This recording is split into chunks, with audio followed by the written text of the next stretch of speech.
World Architecture News.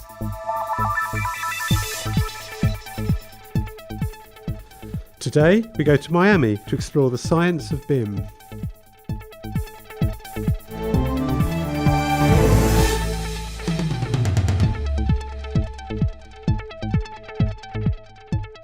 Hello, welcome to the second in the series of our tech-focused podcasts.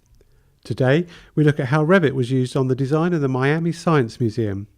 On the line, we have Christian Hoenig-Smit from Grimshaw and Bob Middlebrooks from Autodesk. So Christian, this was Grimshaw's first use of Revit. What or who was the driver for this, and which members of the project team were on board? We made this decision at the beginning of schematic design to embrace this new software. We for a year have been our IT folks and one of our persons who's really into various CAD and BIM softwares did a research for a year, sort of where the industry is going, what softwares are out there, what players are out there, and which software to sort of jump on, which one to embrace.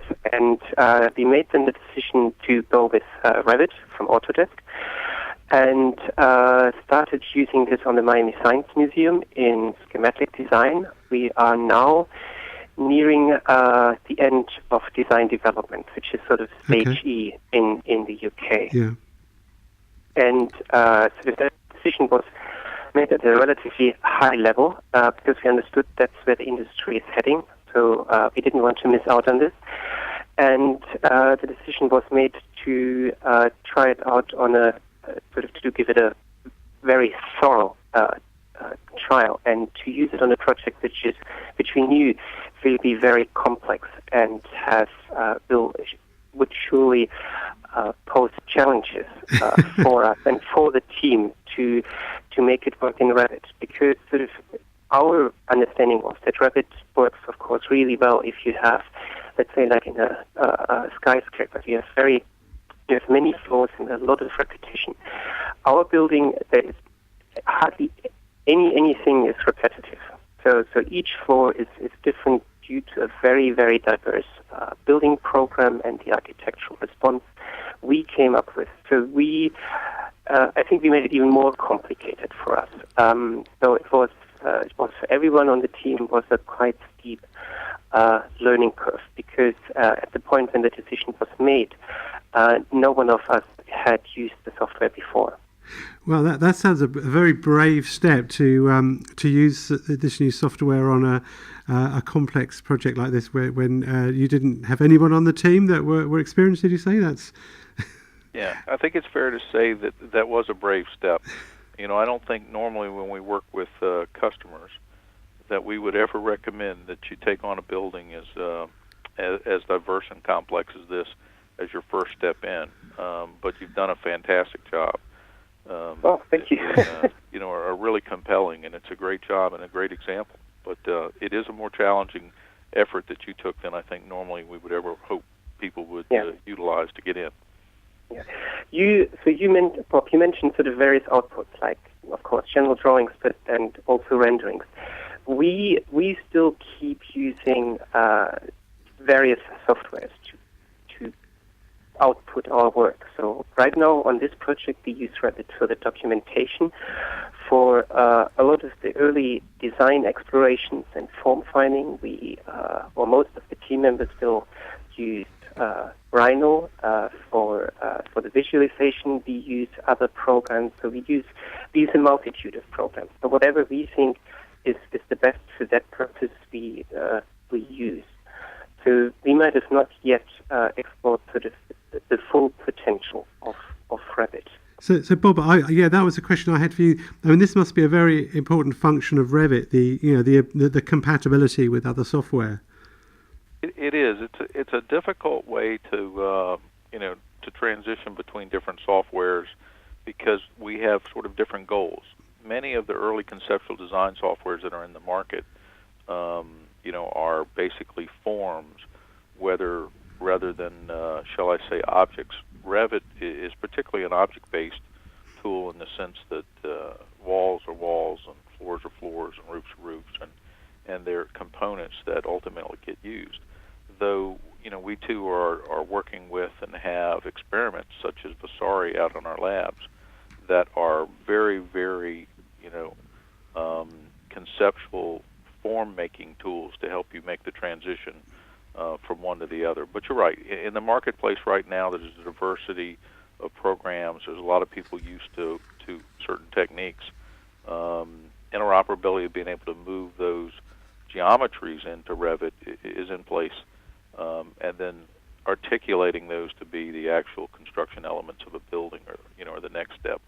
But in the end, what you're seeing is a continued expansion of an entire workflow that we're progressing through, so that you can take early conceptual designs and move them all the way through the design process, and frankly all the way through the work process and the construction and the facilities and maintenance and things like that. So we're trying to find a connected workflow that makes that very smooth and easy.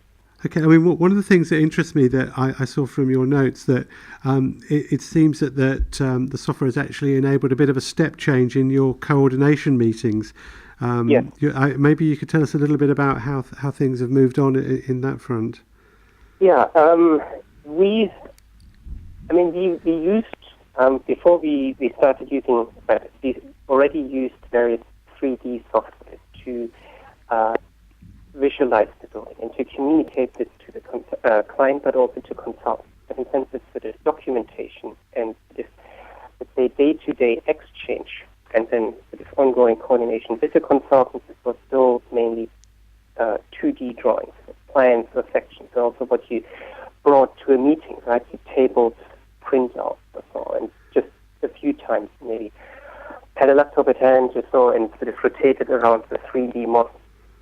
Now, what we started in the last couple of coordination sessions, when we resumed DD at the beginning of June, was that we always have a computer in the meeting room in our office, and we just not only rotate, but we pass through the building, can zoom into various areas, understand spatial constraints far better, where the structure is, where possible clashes are, rather than to understand them later on. We already understand them during the session with the consultants, and it's always helpful for the consultants to see something in 3D. Yeah, I mean, absolutely. What you're used to is the fact that, in a 2D process, people are drawing facades and drawing sections, and otherwise trying to represent those images. But in a model-based design process, it changes the whole workflow. So in a BIM process, you're actually building a building virtually, and therefore all of the visualization and all the images, and the sections are basically live and all the time up to date and always reflective of it. So as you go through this model design process and you build the objects and you design the floor plans and the walls, literally all your visualization is in sync. And that's a critical piece. And most people who are adopting BIM, find that that's the key pieces. I mean, the early adopters, or every adopter, the first things they find are visualization, which is what Christian's primarily talking about, and then document coordination, which is the idea that all of these things, stay up to date throughout the process of drawings, floor plans, elevations, and sections. And even so, to the point where when we're talking about communicating design intent and you're in these meetings, you can make a section anywhere through these buildings and anywhere through the models on the fly, and immediately begin to drill down and see some of the aspects that you just can't do in any other process that doesn't involve a model. Yeah. This sounds like an extraordinary development in managing the design process. Well, just a quick question on that though. The participants in one of these coordination meetings, for instance, if maybe you wanted to show something to the client, does he have to have Revit, or is there some kind of a viewer that he would use to participate in these meetings? The issue I think at play here is the fact that you can output this in any number of 3D formats that can be used by different types of viewers. Okay. But even Revit by itself, without being a licensed copy, is a viewer. Okay. So you can actually open up it in Revit. Now, that may be a little heavy in terms of the software load for some some computers to have to utilize, but there are DWF formats and other types of 3D formats that you can actually use that are, free viewers. So also, Christian, as far as managing the actual BIM model, you presumably appoint someone within your team to be the owner of the model, and everyone else has to get permission to, or do they have certain rights over elements of the model? Is that how it works? Pretty much everyone has the right or has the capability to work in this one, to work in the model. How this sort of works, and I think probably Bob might be better to explain this technically correct. But you temporarily create on your machine sort of a model from the main base model. You do changes, and then you can sync every 10 minutes, every half an hour. You can sync your changes back into the main model, and everyone has the right to do so. Nevertheless, we still have something like a CAD manager who overlooks the model and its various work sets. Something like a facade, the building structure can be a work set to manage and overlook this holistically. And the information we also get from our consultants to make sure that that's integrated and located at the correct place. We still have a CAD manager who's overlooking the model and the whole workflow around it, but each and every person has full access to manipulating the model. Let me add a point to that. I think what happens here when in a model-based environment, in a BIM environment like that, is there's the potential. Even if it's not part of the original planning process, a lot of this depends on the type of procurement methods that you're going to use to buy out the project and how the contractor is going to build it. But things that are prefabricated elements, or that can be, like steel structures and precast concrete, curtain wall assemblies, and those kinds of things, stair assemblies, escalators, elevators, the coordination of all those kinds of events, and even some things that are core elements, like mechanical rooms, often utilize or can utilize a sort of racking and stacking type technique in a model-based design because of the accuracy of the model. It allows that sort of prefabrication to occur without measuring openings, without having to field verify and those kinds of things. So the potential certainly exists. A lot of it's going to end up depending on the procurement method. So Christian, looking at the notes again, you don't have the cost consultant, I think, on board on Revit at the moment, but so it's difficult to see how some of the savings are going to translate into construction costs. I'd say even if your cost consultant doesn't use the model, the software to extract quantities and uses another method, right? Let's say simply measuring things off scale plans or elevations, you can quickly at least check this and verify this and highlight discrepancies on, linear footage of a balustrade or something like that. And just rather than say, okay, I measured this with this method, it's just as it is drawn, right? You have this concrete output of the 3D model. The part that's critical to understand for your listeners are that when the elements in a BIM, model are prepared, they represent objects that are physical in the construction world. Yeah. And so, you can count things like light fixtures, and you can get volumes, of certain elements like concrete, and you can, get linear dimensions of other types of elements and areas of surface walls and the kinds of things that help you in a quantity takeoff scenario. And there are some very specific tools that, can utilize BIM models, that help that process even more than just using pure Revit, shall I say. It sounds fantastically powerful, the capabilities of this. But I mean, how easy is it to actually do that? It sounds like it's not too onerous to produce these outputs. I think if once you made your way into the software and know how to do this, I think these things become faster and quicker. But because the potential and the capabilities of Revit are so large, it also takes a while to get a grasp on it. And so what, let's say, if you use the software already for a year or even years and can do things almost on a push of a button, it may take us, or it might have took us at the beginning, still longer. I think once you have a grasp of the software, sort of quick checks, quantity takeoffs are fairly easy. So Christian, thank you. I mean, this has been really interesting. I think we've covered a lot of ground, but I have to ask you the $164,000 question. Would you use this on the next project?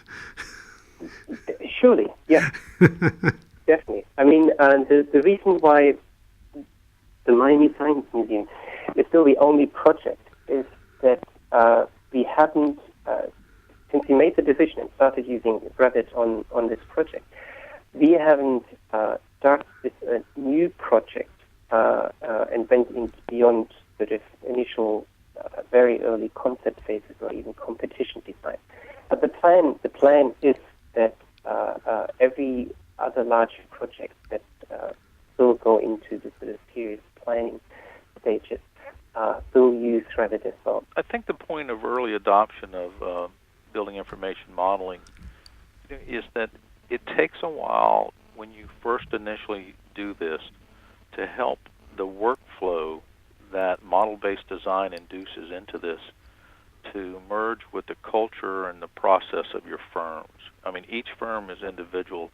Each firm has a slightly different culture in the way they're organized, who controls the design elements, what their staffing talents are, and frankly, building types. So what happens is firms basically, as they prototype their first versions or their first jobs, they're building the templates that reflect their work. They're building the templates that reflect the building types that they're working with.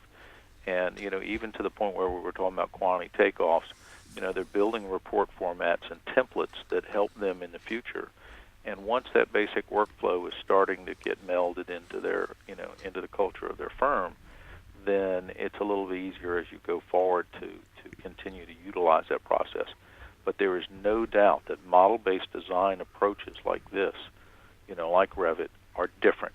And they do take some time to culturalize within a firm and be adopted because they require and they ask of design professionals to work differently, in their process. I mean, there's no doubt about it. I think that does that is reinforced by a number of people we've spoken to on this. It is a whole new mindset, and I think the team have to embrace it, and then there are huge benefits to be drawn from BIM and in particular Revit, obviously. So gentlemen, thank you very much for your time. It's been really interesting. Thank you. Oh, you're welcome. No, it was a pleasure. Thank you. Thanks a lot. Goodbye then. Goodbye. Thanks, Bob. Bye-bye. World Architecture News.